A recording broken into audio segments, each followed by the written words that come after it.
तो आज की जो टिप्स है, इस तरीके के जो मिक्सी जार होते हैं उनको हम क्लीन करते हैं, लेकिन कई बार क्या होता है कि नीचे से इस तरीके से बहुत ज़्यादा गंदे रह जाते हैं। हम क्लीन करते फिर भी अच्छे से क्लीन नहीं हो पाते हैं और इनको हम बार बार क्लीन करने पर ये जल्दी ख़राब होने का भी डर रहता है। तो उसके लिए मैं आप लोगों के साथ टिप्स शेयर कर रही हूँ। तो यहाँ पे हमें कोई भी वाइट विनेगर ले लेना है और इसमें इस तरीके से डाल दीजिएगा, 1 स्पून भर के डाल दीजिएगा और चारों तरफ इस तरीके से सारे जो खाने हैं उनमें अच्छे से फैला लीजिएगा। फिर यहाँ पे दूसरी चीज़ हमें लेनी है इनो। इनो हर किसी के घर में होती है, हर किसी के पास में होती है। कई बार हम काफ़ी सारी ले आते हैं, पूरी पैकेट ले आते हैं और रखे रखे उनकी एक्सपायर डेट भी निकल जाती है। तो आप एक्सपायर डेट वाली भी ले सकते हो और अगर इनो नहीं है तो उसकी जगह आप बेकिंग पाउडर भी यूज में ले सकते हो, 1 स्पून भर के। और यहाँ पे लेना है टूथब्रश को हम इससे साफ़ करेंगे, लेकिन इस तरीके से इससे क्लीन नहीं हो पाएगा क्योंकि खानों में ये टूथब्रश नहीं जा पाएगा और टूथब्रश सीधा होता है। तो इसको हम किस तरीके से टूथब्रश को सही से बना लेंगे। तो यहाँ पे हमें गैस ऑन कर लेनी है। टूथब्रश आप ख़राब वाला यूज़ में लीजिएगा जिसको आप बिल्कुल यूज़ में नहीं लेते हो। तो ऐसे जो ब्रश होते हैं उनको हम यूज़ में लेने के बाद फेंक देते हैं, तो इसे फेंके नहीं, इसको कुछ इस तरीके से आप हल्का हल्का गर्म करिए और गर्म करके एक चिमटे की सहायता से या फिर कोई भी आप वो ले लीजिए, उससे इसको इस तरीके से धुका दीजिए। तो यहाँ देखिए मैं इस तरीके से जो टूथब्रश है उसको मैं हल्का हल्का गर्म करती जाऊंगी और कुछ इस तरीके से मैं इसको धुका लेती हूँ। तो यहाँ पे इस तरीके से एक बहुत बढ़िया वो बनकर तैयार हो गया ब्रश। और अब इससे हम करेंगे मिक्सी के जार को साफ। तो यहाँ पे गैस मैंने ऑफ कर दी है और अब मैं आपको इससे साफ़ करके दिखाऊंगी। बहुत ही इजी, आप चारों तरफ से बहुत अच्छे से मिक्सी की जो जार है उसको नीचे से क्लीन कर लोगे। तो इस तरीके से देखिए, यहाँ पे हम अगर खड़ा वाला टीथ ब्रश लेते तो उससे अच्छे से साफ़ नहीं हो पाती, ना धुप पाता, और ये चारों तरफ अच्छे से इसमें चला जाएगा चारों तरफ से और अच्छे से ये क्लीन कर देगा। तो कुछ इस तरीके से टीथ ब्रश से इसके जो खाने हैं एकदम क्लीन साफ हो जाएंगे और आपको बार बार ये धुलना भी नहीं पड़ेगा कि आपको महीने या 15 दिन में एक बार आप इसे क्लीन करिए और ये इससे बहुत ही जल्दी भी क्लीन हो जाते हैं। तो आपका ये टाइम भी बहुत अच्छे से बचाएगा कि आप काफ़ी देर तक रगड़ते रहो, इसे साफ़ करते रहो। तो इस तरीके से अगर आप साफ़ करोगे ना तो आपको ज़्यादा टाइम भी नहीं लगेगा और बहुत अच्छे से आपका जो जार है साफ़ हो जाएगा। तो यहाँ पे ये देखिए मैं धुल कर ले आई हूँ और अच्छे से आपने देखा पहले कितना गंदा था और अब कितने अच्छे से क्लीन हो गया है। और इससे आप इस तरीके से नीचे जो इसमें जमी हुई गंदगी है उसको भी निकाल सकते हो। ये वाला जो गैजेट्स है बहुत ही काम का बना है, आपको बहुत ज़्यादा यूज़फुल रहने वाला है।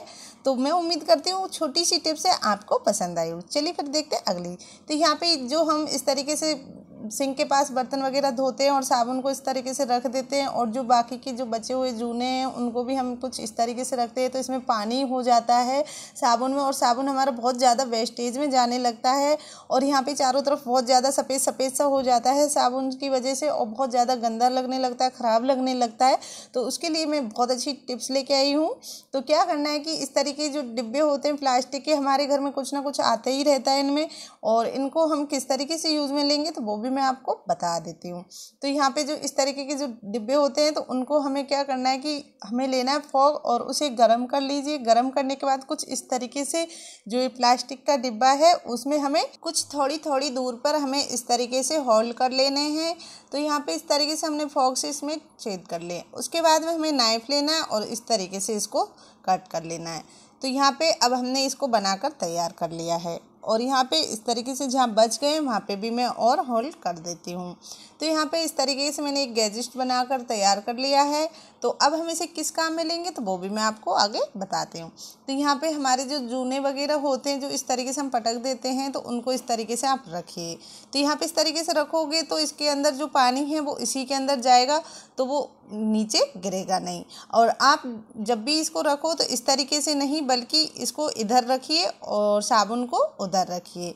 तो ये देखने में भी सुंदर लगेगा और आपके घर में जो गंदगी होती है यहाँ साबुन की वजह से वो भी नहीं होगी।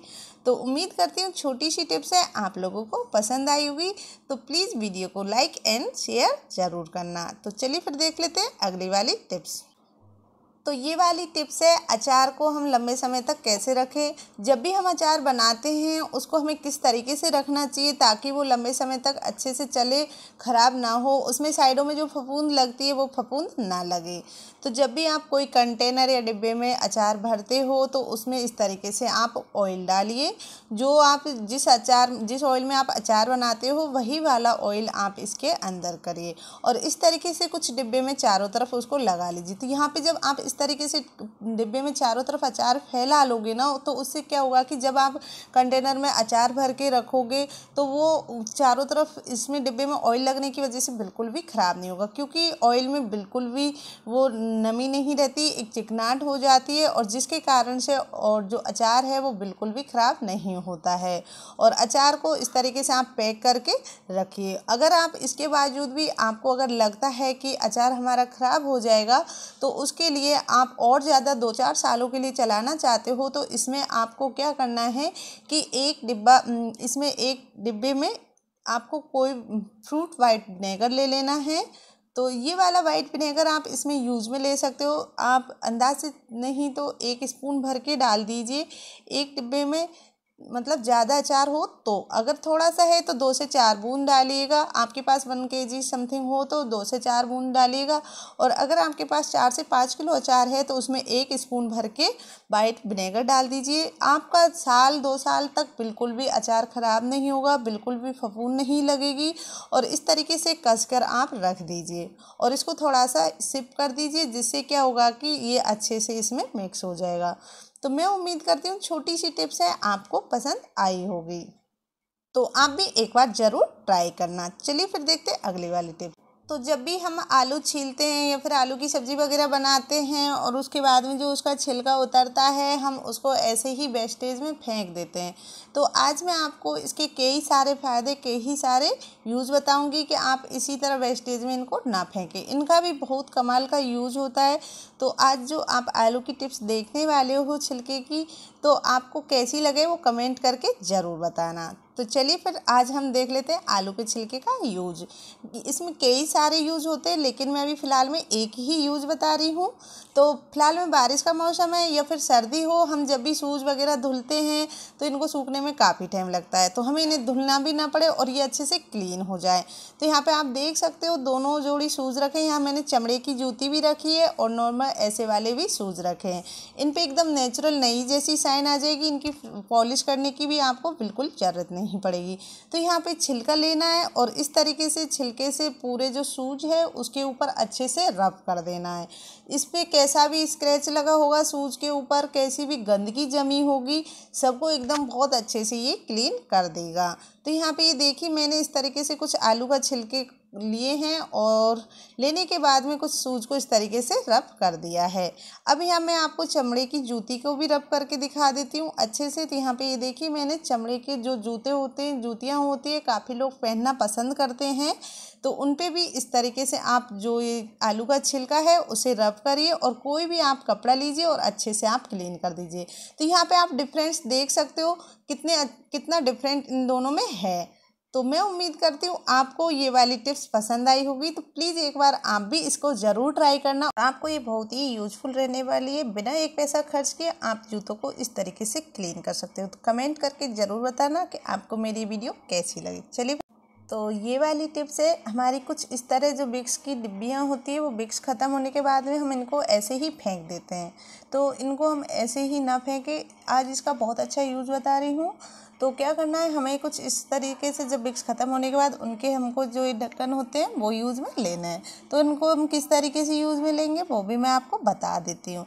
तो क्या होता है कि जब भी हम खाना वगैरह बनाते हैं तो हमारा जो गैस चूल्हा है ये आगे पीछे होता रहता है तुरंत, और हमें खाने बनाने में काफ़ी दिक्कत होती है। तो इनको हमें कुछ इस तरीके से गैस चूल्हे के नीचे लगा देंगे। तो यहाँ पे इस तरीके से हम इनको लगा देंगे तो इनमें एकदम फिट आ जाएंगे। आप इनकी जगह बोतल के भी ढक्कन ले सकते हो, वो भी इनमें बहुत अच्छे से फिट आ जाएंगे। तो इस तरीके से जब आप इनको लगा दोगे तो उससे क्या होगा कि आपका जो गैस चूल्हा है उसको आप आपके हाथों से जहाँ खिसकाओगे वहीं जाके ये रुकेगा। ये बार बार में जब भी आप खाना बनाओगे तो इधर उधर नहीं होगा और इस पे आपको खाना बनाने में भी बिल्कुल दिक्कत नहीं होगी। तो कुछ इस तरीके से आप इसको लगा दीजिए, जिससे क्या होगा कि आपकी ये बहुत ज़्यादा हेल्प करेगा। तो यहाँ पे ये देखिए, देखने में भी सुंदर लगेगा, बिल्कुल भी ख़राब नहीं लगता है देखने में। और जब भी आपको गैस के नीचे सफाई करनी होगी तो हाथ भी आपका ये और भी आसानी से गैस के नीचे चला जाएगा। तो इस तरीके से आप गैस चूल्हे पे ये वाले ढक्कन यूज लगाइए।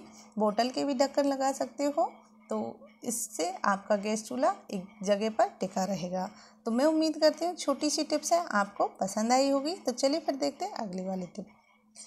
तो ये वाली टिप्स है मेरी प्रेस की केबल को किस तरीके से हम फोल्ड करके रखें बिना कोई इसमें गैजेट्स या कुछ भी लगाए हुए। तो यहाँ पे हम जब भी प्रेस कर लेते हैं तो उसके बाद में उसकी जो केबल है उसको रखने में हमें बहुत दिक्कत होती है और ये उधर उधर ही पड़ी रहती है और उसके कारण फिर ये धीरे धीरे टूटने लगती है, ख़राब हो जाती है। तो आज मैं इसका बहुत अच्छी आपको टिप्स बता रही हूँ। तो क्या करना है कि सबसे पहले जब हम प्रेस केबल को सही कर लेंगे और उसके बाद कुछ इस तरीके से हमें गोल गोल राउंड में इनको घुमाकर इनकी घड़ी कर लेनी है। तो यहाँ पे मैंने कुछ इस तरीके से इसको गोल गोल राउंड घुमाया है। फिर उसके बाद में सारी रिंग्स के नीचे से दी है और उसके बाद फिर इसको नीचे से लेकर फिर ऊपर इस तरीके से लिया है। तो यहाँ पे इस तरीके से हमें इसको फोल्ड कर लेना है और उसके बाद आप जब भी आपकी जो प्रेस है उसके इसके हैंडल में नीचे इस तरीके से फंसा देना है। आप इसे खड़ी रखिए, आड़ी रखिए, जैसे भी आपको रखना है, ये बिल्कुल भी इधर उधर नहीं होगी और आपकी जो प्रेस की केबल है वो बिल्कुल भी नहीं टूटेगी। तो यहाँ पे कुछ इस तरीके से आपको ये फोल्ड करके रख देनी है। तो इस तरीके से जब आप इसको फोल्ड करके रखोगे तो इससे आपकी प्रेस एक जगह पे आराम से रखी रहेगी और इधर उधर नहीं इसकी केबल गिरेगी और ना ही टूटेगी और इससे आप लंबे समय तक और अच्छे से यूज़ में ले सकते हो और प्रेस भी आपकी लंबे समय तक चलेगी। तो उम्मीद करते हैं छोटी सी टिप्स है पसंद। तो यहाँ पे हम ले लेंगे प्याज आप छोटा या बड़ा कोई भी ले लीजिए और उसको कुछ इस तरीके से कट कर लीजिए। अगर प्याज ख़राब भी होगा तो वो भी चल जाएगा। तो यहाँ पे प्याज को कट करने के बाद में फिर इसको बहुत ज़्यादा महीन कट करना है और इसको हम किस काम में लेंगे तो वो भी मैं आपको बता देती हूँ। तो यहाँ पे हमें क्या करना है कि जैसे अभी फ़िलहाल में बारिश का मौसम चल रहा है और घर में कॉकरोच वगैरह बहुत ज़्यादा निकल रहे हैं क्योंकि बारिश की वजह से नालियों में पानी बहुत ज़्यादा भर गया है। तो कॉकरोचों को कहीं रहने को जगह नहीं है, तो वो हमारे घरों में बहुत ज़्यादा इधर उधर हो रहे हैं। तो यहाँ पे हम प्याज से कॉकरोच को किस तरीके से घर से निकालेंगे, बहुत आसान ट्रिक है, आपको बहुत ज़्यादा यूजफुल रहने वाली है। एक बार आप इसको ज़रूर ट्राई करना। तो यहाँ पे मैंने प्याज को कुछ इस तरीके से कट कर लिया है, फिर एक बाउल में इनको निकाल लेंगे। तो यहाँ पे कुछ इस तरीके से हम इस बाउल में निकाल लेंगे और इसमें हमें एक और चीज़ क्या मिलानी है तो वो भी मैं आपको बता देती हूँ। जो प्याज की महक है उससे आपके घर में कॉकरोच बिल्कुल नहीं रुकेंगे। तो यहाँ पे इसमें हमें दूसरी चीज़ डालनी है डिटॉल। तो यहाँ पे कुछ बूंदें हमें इसमें डिटॉल की डाल देनी है, ज़्यादा हमें नहीं करना है। तो इस तरीके से इसी में हम इसको मिक्स कर देंगे। तो यहाँ पे मैंने डिटॉल लिया है और उसके बाद में डिटॉल को इसमें अच्छे से हमें मिक्स कर देना है। प्याज और डिटॉल दोनों को अच्छे से मिक्स कर देंगे और फिर मिक्स करने के बाद में जब भी आप शाम को खाना वगैरह बना लो, सारा काम क्लीन कर लो किचन को, तो उसके बाद में आपको किचन में जैसे सिंक है या फिर गैस के पास जहाँ आपको लगता है कि हमारे घर में यहाँ पे हमें कॉकरोच ज़्यादा आते हैं, तो वहाँ पे कुछ इस तरीके से आपको इसको डाल देने हैं इनको। तो यहाँ पे इस तरीके से आप जब डाल दोगे तो उससे क्या होगा कि इसकी जो बहुत तेज़ जो महक आती है तो उसके कारण आपके घर में कॉकरोच बिल्कुल भी नहीं आएंगे, वो नाली में ही रहेंगे, वो बिल्कुल भी बाहर नहीं निकलेंगे।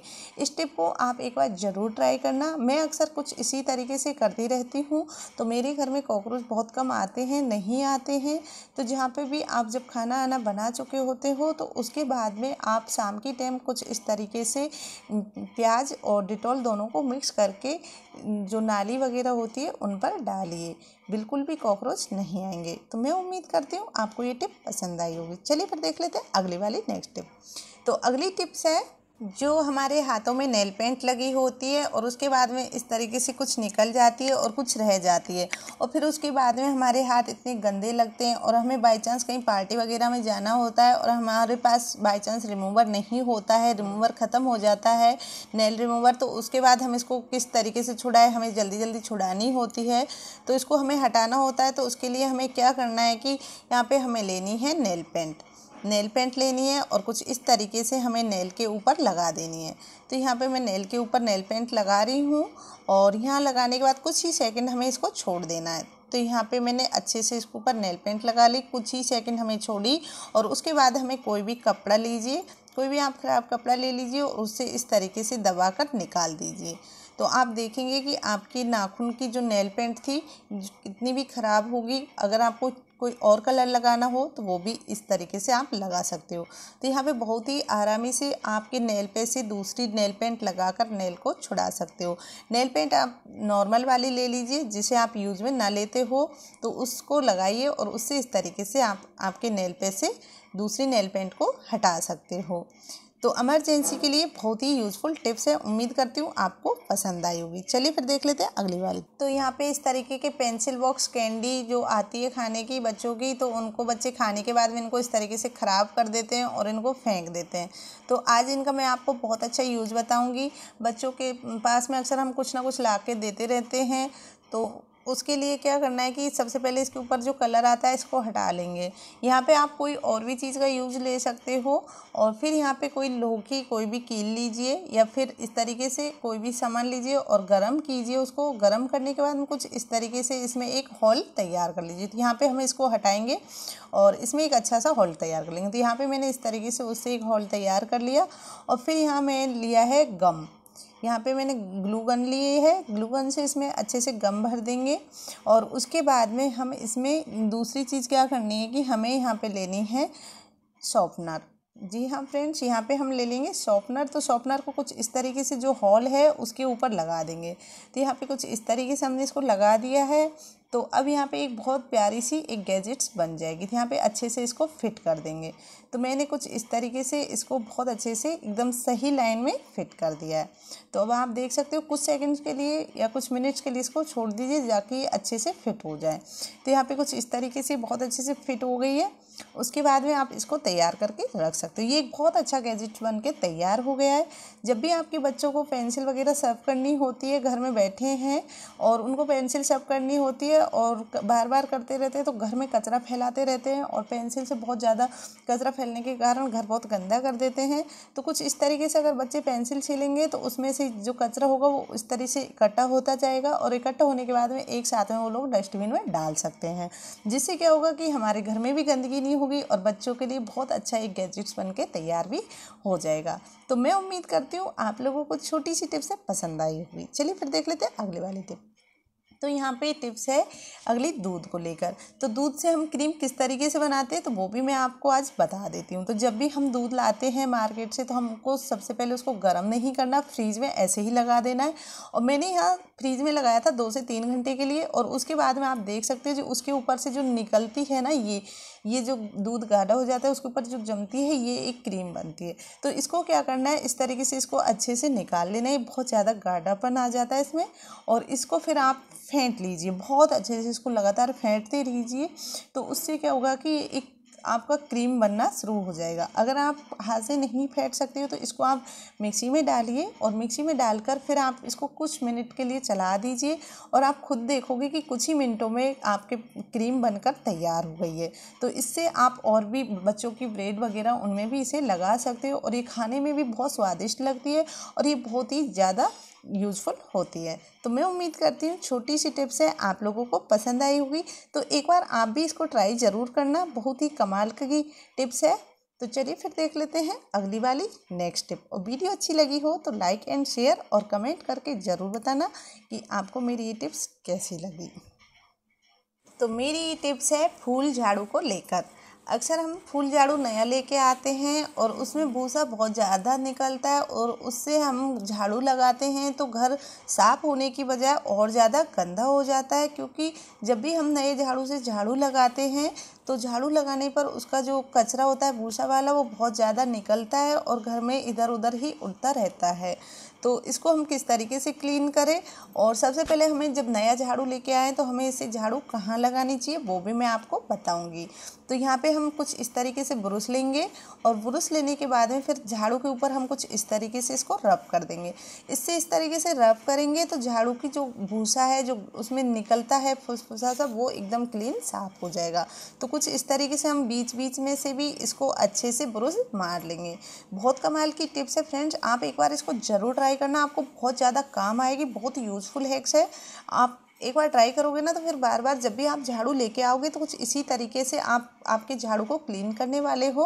तो यहाँ पे झाड़ू पे से अच्छे से हम इसको क्लीन कर लेंगे। जब भी हम झाड़ू लाते हैं तो हम उसको या तो दीवार पे मार के सही करते हैं, फिर हाथों से रगड़ते हैं। तो उसके इस तरीके से करने से क्या होता है कि झाड़ू बहुत जल्दी टूटने लगता है। तो हम बस इस तरीके से कुछ ब्रश ही हमें इसके ऊपर रगड़नी है। तो ब्रश इस तरीके से रगड़ेंगे ना तो इससे इसकी सारी जो इसके अंदर भूसा रहता है मया मया सा चूरा सा वो पूरा निकल जाएगा। और निकलने के बाद में जब आप झाड़ू लगाओगे तो इससे बहुत अच्छे से झाड़ू आपके घर में निकलेगा और ये टूटेगा भी नहीं और ये लंबे समय तक भी चलेगा। तो कुछ इस तरीके से यहाँ मैं आपको दिखा देती हूँ इसकी जो सारी इसमें जो महीन महीन सा भूसा था वो किस तरीके से निकल कर साफ हो गया है। यहाँ बीच में से भी मैंने इसमें से सारा जो इसके अंदर कचरा था वो पूरा अच्छे से निकाल दिया है। तो अब इस तरीके से हम इसको साफ कर लेंगे, अच्छे से इसकी जितनी भी गंदगी होगी उसको निकाल देंगे। तो यहाँ आप देख सकते हो कितनी सारा इसमें से कचरा निकला है। तो कुछ इस तरीके से इसमें से कचरा निकला है। अब बताओ, आप जब भी हम घर में झाड़ू लगाते हैं या फिर हम इसको फटकारते तो हमारे नाकों में इसकी गंदगी जाती है जिससे हमें छींक आने लगती है, हमें एलर्जी भी होने लगती है। तो आप इस तरीके से इस टिप को अपनाइए जिससे आपको सारी जो दिक्कत होने वाली है उनसे आपको फुर्सत मिल जाएगी। तो कुछ इस तरीके से आप इसे क्लीन कर लीजिए। तो मैं उम्मीद करती हूँ छोटी सी टिप्स है आपको पसंद आई होगी। और रही बात झाड़ू लगाने की, तो सबसे पहले हम जब भी झाड़ू लगाए तो या तो आप किचन से शुरू करिए या फिर मेन गेट के बाहर से शुरू करिए। सबसे ज़्यादा अच्छा होता है, शुभ माना जाता है किचन में से झाड़ू लगाना। तो सबसे पहले आप किचन से झाड़ू लगाइए, उसके बाद घर में और जगह से झाड़ू लगाइए। तो ये वाली टिप्स हैं हमारे स्टील के बर्तनों को लेकर। जब भी हम स्टील की कढ़ाई या भगोनी, हम कुछ भी स्टील का गर्म करने सब्ज़ी वगैरह बनाते हैं या फिर हम दूध वगैरह गर्म होने के लिए रख देते हैं और हम अक्सर सब्ज़ी हमारी लग ही जाती है, भगोनी इस तरीके से जल जाती है या फिर हमारी कढ़ाई वगैरह जल जाती है। तो हम उनको किस तरीके से क्लीन करें बिना कोई ज़्यादा मेहनत के, बिना कोई ज़्यादा पैसे खर्च किए, हमें घंटों घंटों इसको रगड़नी ना पड़े। तो उसके लिए हमें क्या करना है कि यहाँ लेना है हमें कोलगेट। तो यहाँ पर आप कोई भी कोलगेट ले सकते हो, वाइट टूथपेस्ट ले सकते हो। और उसके बाद में फिर आपको इसमें सादा कोई भी नॉर्मल सा पानी डाल देना है, हल्का गुनगुना। और पानी डालने के बाद में फिर आपको इस तरीके की फॉइल पेपर ले लेना है।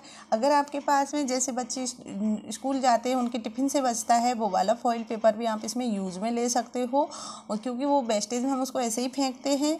या फिर आप कुछ इस तरीके से ये वाला भी फॉइल पेपर यूज में ले सकते हो। फिर यहाँ पे आपको इनको अच्छे से इस तरीके से रब करना है। कुछ ही देर के लिए आपको इनको रब कर देना है। 2 से 3 मिनट में आपकी भगोनी या कढ़ाई जो भी आपका सामान होगा घर का एकदम नए जैसा क्लीन चमकने लगेगा। कैसे भी जला होगा, कितने भी खराब काला पड़ गया होगा वो भी एकदम क्लीन साफ हो जाएगा। तो कुछ इस तरीके से हमें इसके ऊपर रब कर देना है। तो यहाँ पे मैंने 2 से 3 मिनट के लिए इसको अच्छे से रब किया और उसके बाद में इसको धुल दिया। और अब आप देख सकते हो ये एकदम कितने अच्छे से क्लीन साफ हो गई है। तो यहाँ पे ये देखिए इसका सारा कालापन छूट गया और एकदम क्लीन साफ हो गई है। मैं उम्मीद करती हूँ वीडियो आपको पसंद आई तो प्लीज़ लाइक एंड शेयर और चैनल को सब्सक्राइब ज़रूर करें।